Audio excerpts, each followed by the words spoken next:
In this video, I'm going to show you guys how to make a recipe from a vintage 1940s Better Homes and Gardens cookbook.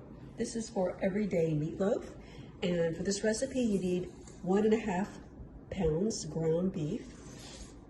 You need breadcrumbs, 2 beaten eggs, salt, pepper, sage, and 1 cup of milk. Make sure your 2 eggs are cracked and lightly beaten. Then you're going to need 2/3 cup of breadcrumbs soaked inside of 1 cup of milk.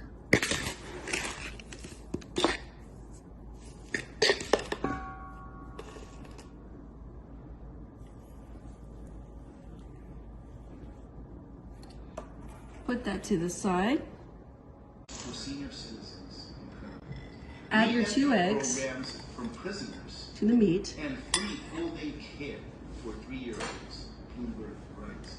Now, 1/4 cup onions. With all of the things that I love onions, so I tend to use a little bit more, but I'm going to stick to about a 1/4 cup here. 1/8 teaspoon black pepper. I don't know if you guys can see that. Okay, 1/2 teaspoon sage. Salt. I think 1 teaspoon might be a little bit much, so I'll probably use just a little bit less. Slightly less.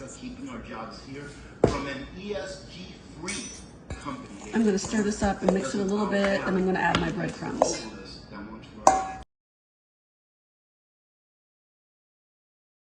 To make the pecan sauce that goes on top of the meatloaf, you need 1/4 cup ketchup. You need 3 tablespoons of light brown sugar.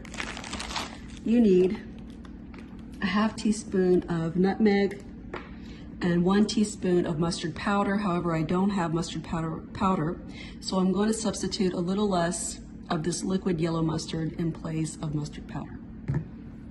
Here you see I've added my 3 tablespoons of brown sugar. I actually have a 1/2 tablespoon, so it may look like more, but that's 3. You want to add 1/4 teaspoon of nutmeg, and because I don't have dried mustard, I'm going to use liquid mustard. The recipe calls for 1 teaspoon of dry mustard. I don't have that, so I'm going to use a little bit less liquid mustard. You should never know the difference, and don't be afraid of using mustard if you're not familiar with, these kinds of recipes. Mustard is often used in meatloaf recipes and recipes to make barbecue. Then you're going to mix this up thoroughly. You want to shape your meat mixture into a nice loaf, nice size, nice shaped loaf.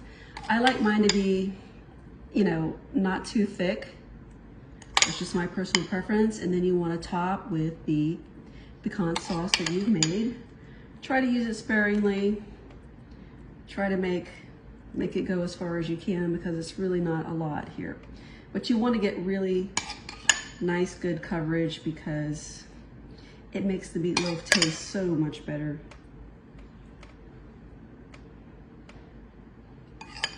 You can also